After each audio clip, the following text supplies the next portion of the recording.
Here at Recover Your Soul, it's not just a podcast, it's a community. And the first Monday of every month from 6 to 7 p.m. Mountain Time, we get together on Zoom to connect in a support group. You can register at recoveryoursoul.net on the events page. And if you've registered in the past, be on the lookout on your email the day of our meetings for your reminder. See you there. If you're listening to this episode when it airs in December 2025, I'm on vacation, but I'm going to bring you some of the episodes that are Al-Anon through the lens of Recover Your Soul that had aired on the Recover Your Soul bonus podcast on Apple Podcasts and on Patreon. I know that you're going to love this. Let's jump right in. Reading out of In All of Our Affairs, Making Crisis Work for You from Al-Anon, we continue our series of looking at Al-Anon through the lens of soul recovery. And we are in the section on surrender. And this particular reading is so fabulous because it says, are we tired of fighting? Are we weary from analyzing our relationship in each interaction? Are we tired of being in silent contempt, disapproving comments, no matter how justified we think we are? Soul recovery and Al-Anon both support this ability to be in a completely new way of living that lets go of control, lets go of grievance, lets go of the attack, and comes back to our connection to ourselves and our higher power, able to find serenity no matter what. It is as we choose to see it. Enjoy the episode. Welcome to the Recover Your Soul podcast and community, a spiritual path to a happy and healthy life. My name is Reverend Rachel Harrison. I started Recover Your Soul after having profound changes in my life from my recovery of alcoholism, codependency, people-pleasing, and control addiction. I was guided to share the tools and principles of spirituality and the Recover Your Soul process to help others transform their lives as mine was transformed. For us to overcome external circumstances, we need to turn the attention to ourselves, focusing on our inner change and healing. Positive results in our lives will follow. Welcome to the Recover Your Soul bonus podcast. It's Rev Rachel, and I am just so grateful to have you here with me today as an Apple Podcast subscriber, as a Patreon member, and as a member of the Soul Recovery community. Thank you so much for supporting this community, and thank you so much for trusting me on your soul recovery journey. Today, we're going to pick back up on Al-Anon through the lens of soul recovery. And currently, we're in All of Our Affairs, Making Crisis Work for You in the section on surrender, which I think is so beautiful because this aspect of us that's learning how to let go of control and how to turn it over to the higher power of our understanding is really where our healing lies. And today's little quick story, I love how this book has just little quick stories of different people's perspective. I really thought was really beautiful because it's actually aligned with something that I had been wanting to talk about. So as usual, Spirit is right there giving us exactly what we need and giving me the information to share with you. I'm going to jump right into it and read from page 108. It's part 2 of this particular book, and it's Acceptance and Surrender. And the name of this paragraph is Ready to Give Up the Struggle. Are you ready to give up the struggle? I know you are. That's why you're here. So I'm going to read this for you. Am I willing to give up the pain of trying to control my partner? Am I willing to give up my silent contempt, scornful looks, and disapproving comments, no matter how justified I think I am? Am I willing to admit that I'm powerless over him as well as my own emotional reactions? Am I willing to admit that my life is unmanageable when I react in this way? Yes, I am tired of fighting. I'm weary of analyzing the relationship in every interaction.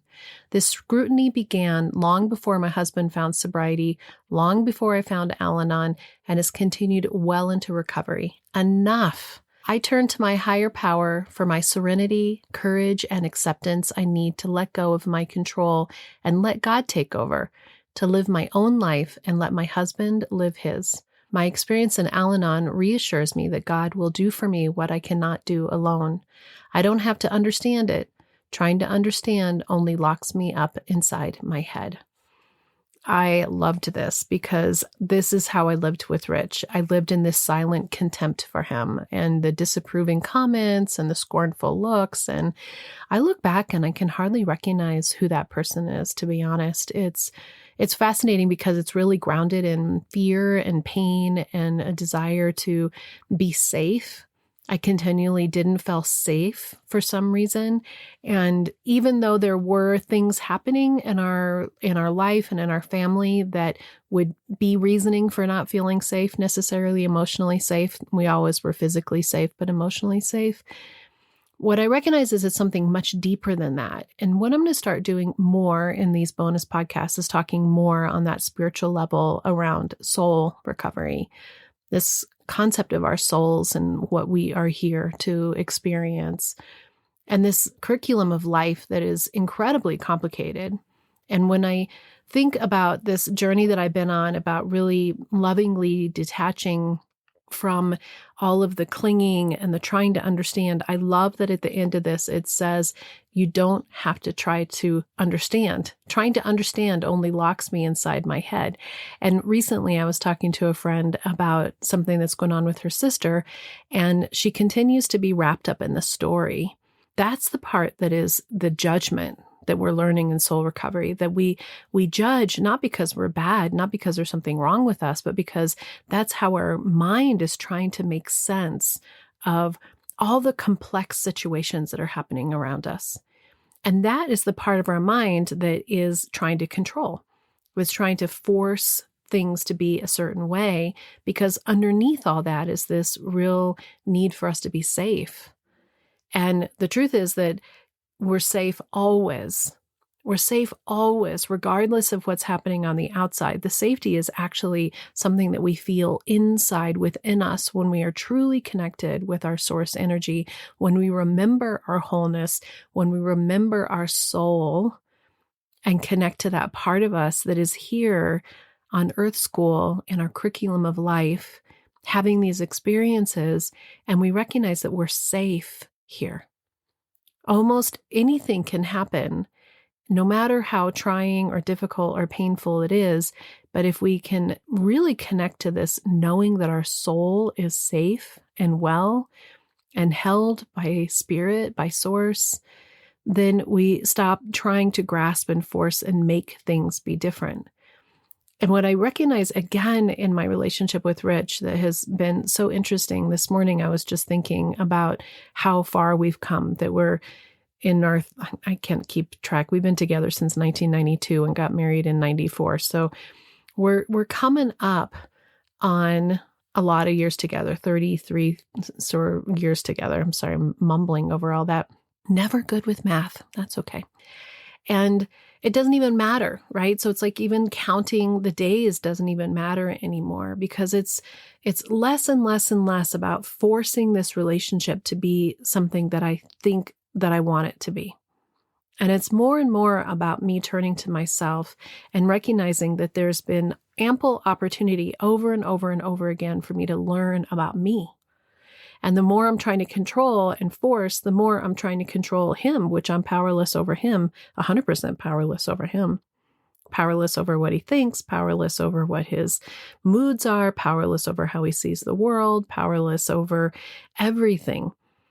But because we've been in this space with each other, that we are each growing and doing our own soul recovery at our own pace and our own way, that part of me that had that contempt, that resentment, that was trying to force him to do it in some way that felt right to me, has completely lessened. Part of ourself, and it's taken the emotional battlefield. You've heard me talk about the emotional battlefield, analyzing everything.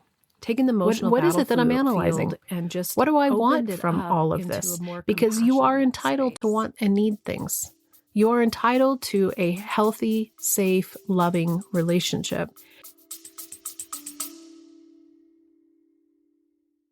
Whether you've been working Recover Your Soul for a while, with me personally, doing the modules, or you haven't gotten started yet, I have a free gift for you. I recently created the Recover Your Soul 9-step mini workbook, and I want to offer it to you as a gift. Go to recoveryoursoul.net, click the About Recover Your Soul tab, and put in your email and receive a PDF immediately that's going to help you to begin to understand the steps that will indeed offer you a path to a happy and healthy life, healed and awakened. Together, we can do the work that will recover your soul. But that healthy, safe, loving relationship may actually look different than what our our expectation, our fantasy expectation is of what we think those relationships are.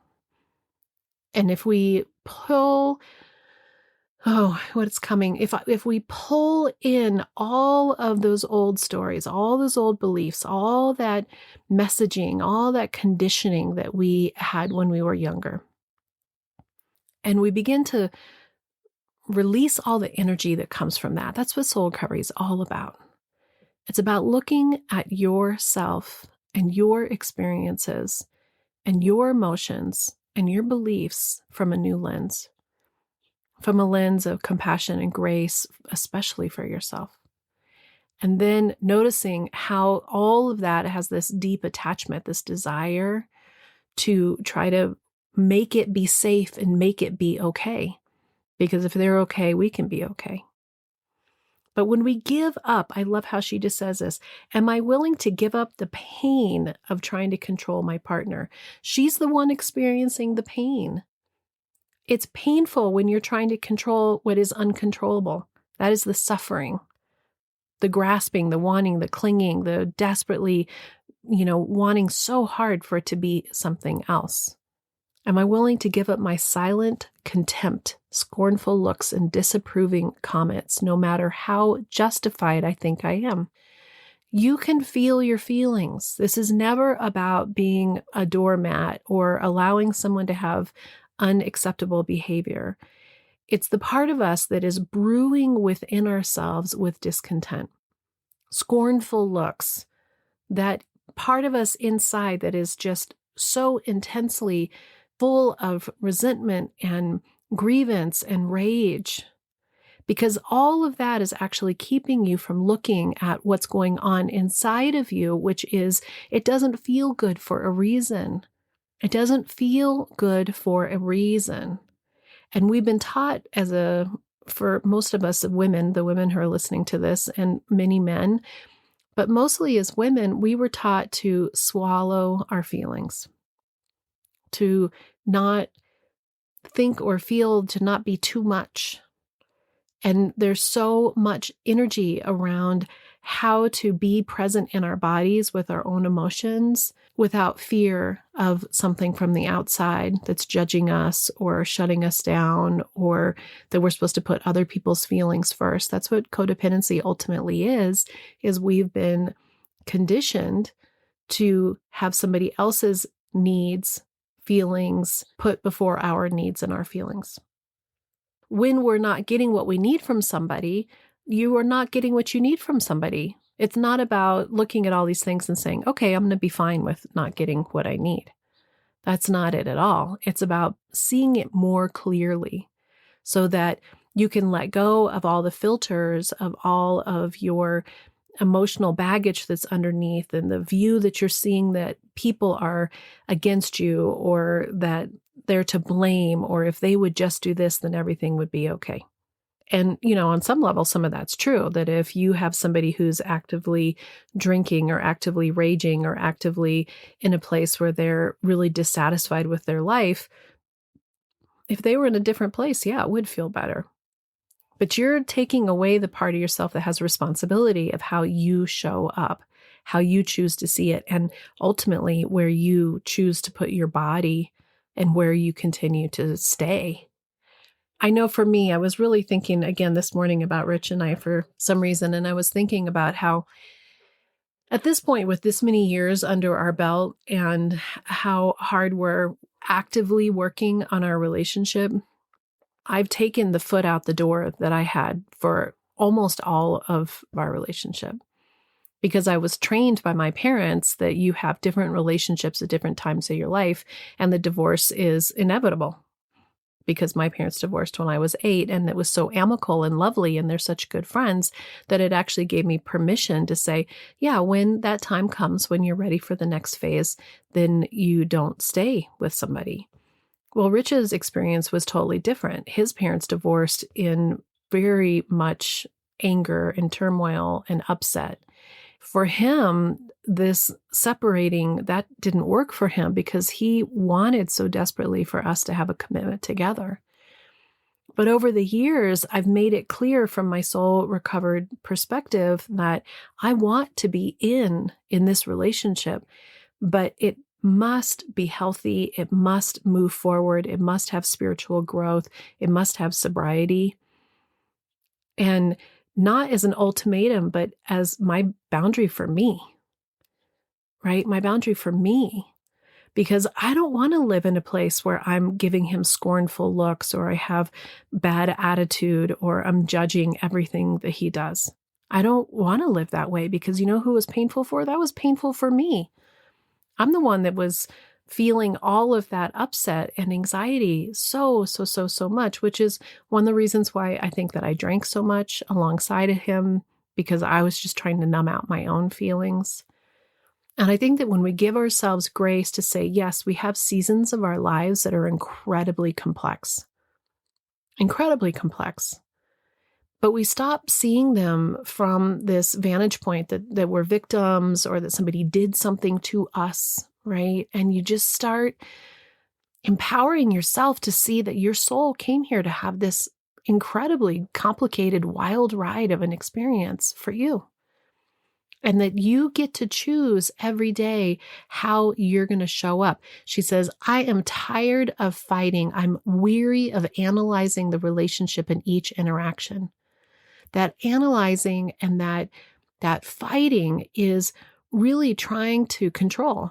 It's trying to understand the parts that are hard to understand. We can't possibly understand what somebody's thought processes are.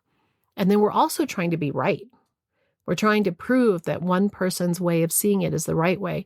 And it has become more and more clear to me over time. Everybody has every right in the world to have their experience, their vantage point, their feelings around it, because it's all flushing through their system that has all the same complex stuff that you do.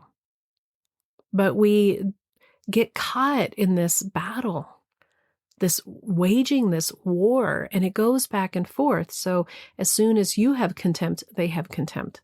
As soon as you're trying to be right, they're trying to be right. And why did we get married in the first place? Why are we in relationship in the first place? To have friendship and to have companionship and to be loved. I want to just, oh my goodness, I'm just feeling this energy that's really around how so many of us came into the experiences in our lives without a foundation of this being modeled for us. And so it only makes sense, of course, that we step into relationships that might mirror or model some of the experiences that we had when we were younger, that don't allow us to trust that we can be loved, or that loving is safe, or love looks a certain way, that has a certain texture to it. But it only takes one person in a relationship to make a change in how you're showing up, to change the energy in the entire system. And that's why we're here doing our soul recovery. We're not here to save them. You may have come here thinking, yeah, just like Al-Anon, walking in the rooms of Al-Anon. We walk in the rooms of Al-Anon because we're like, oh, okay, we got somebody who's got a problem in our life.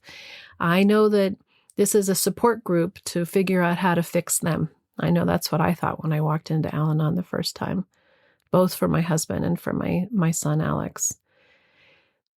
And then I soon learned it wasn't about that. But we talked a lot about them over and over and over. Who's the qualifier? What are they doing? Why don't we like it?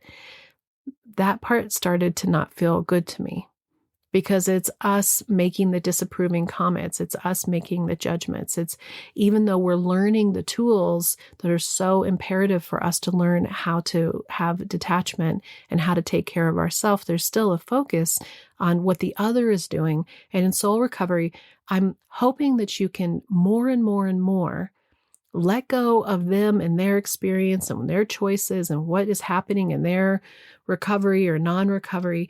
And you're leaning more and more into your wholeness, your awakening, your soul's journey, your incredible empowerment over your ability to be present in how you choose to see it, how you choose to think about it, how you choose to interact with it. She says, I turn to my higher power for serenity, courage, and acceptance. I need to let go of my control and let God take over, to live my own life and let my husband live his. I think sometimes we think that when we do that, we're going to lose our connection to them. What we really want is we really want intimacy, emotional intimacy.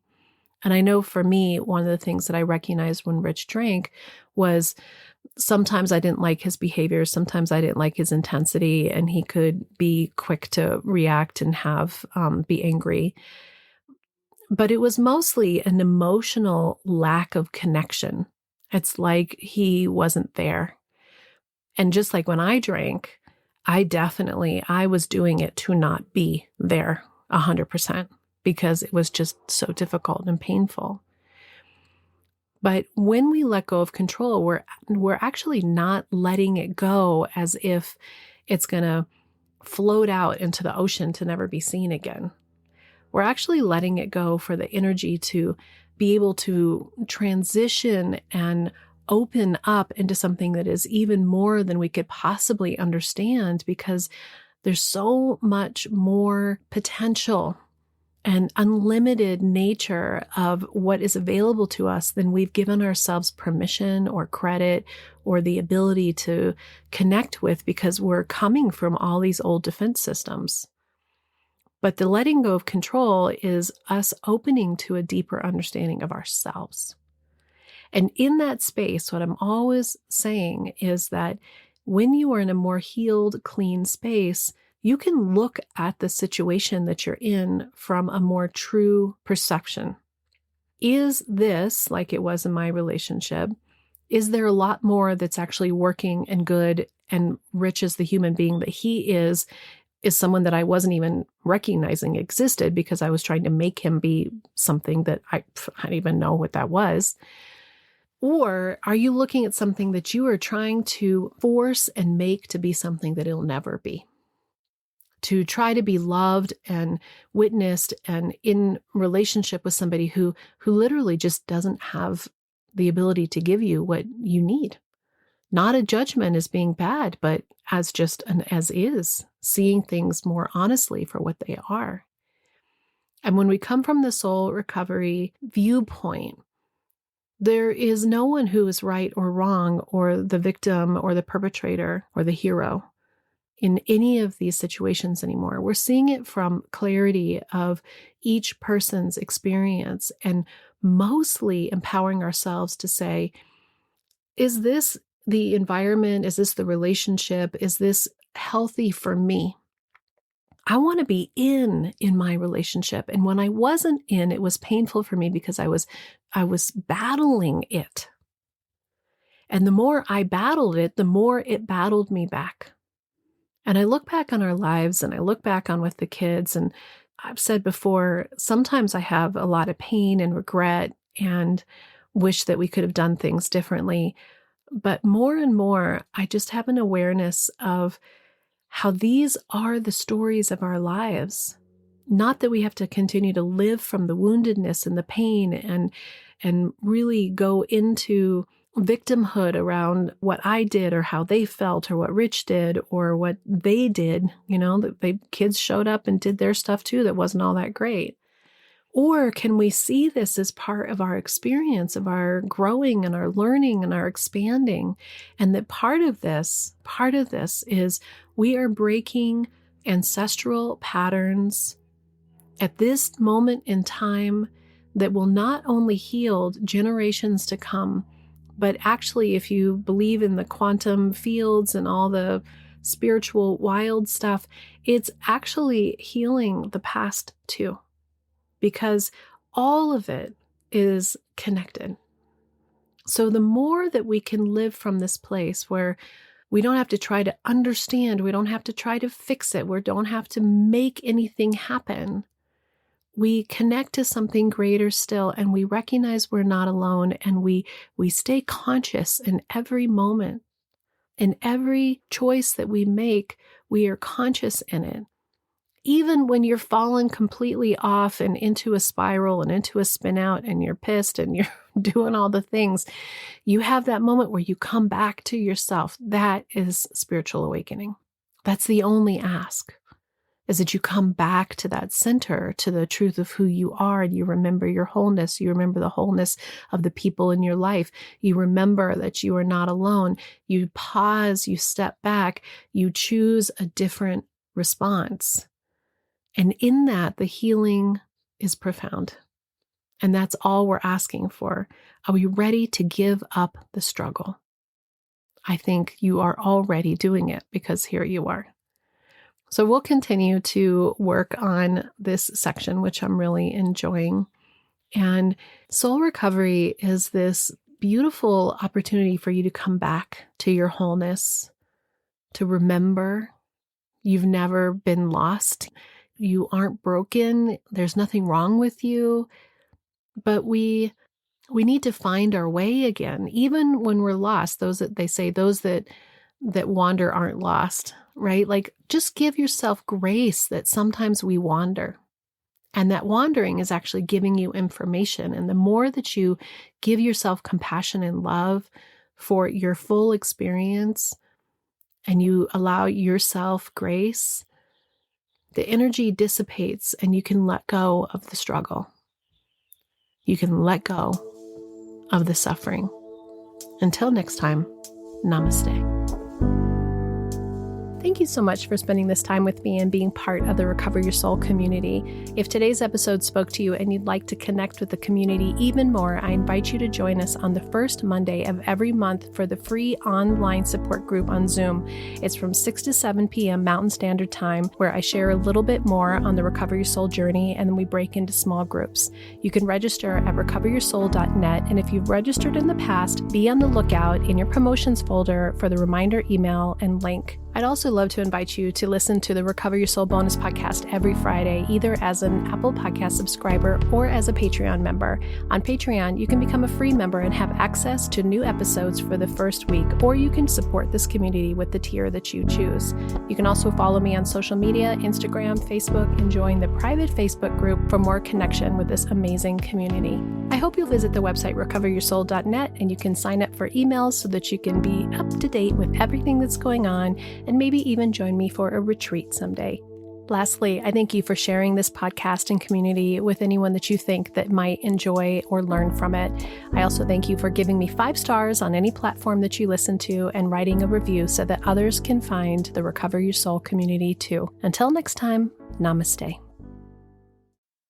The Recover Your Soul podcast and its content is for educational purposes only and is not allied or representative of any organizations or religions. It's based on the opinions and experience of Reverend Rachel Harrison. Recover Your Soul claims no responsibility to any persons or entity for any liability, loss, damage, or cause alleged to be caused directly or indirectly as a result of its use. Applications or interpretations of the information represented herein. Take what you need and leave the rest.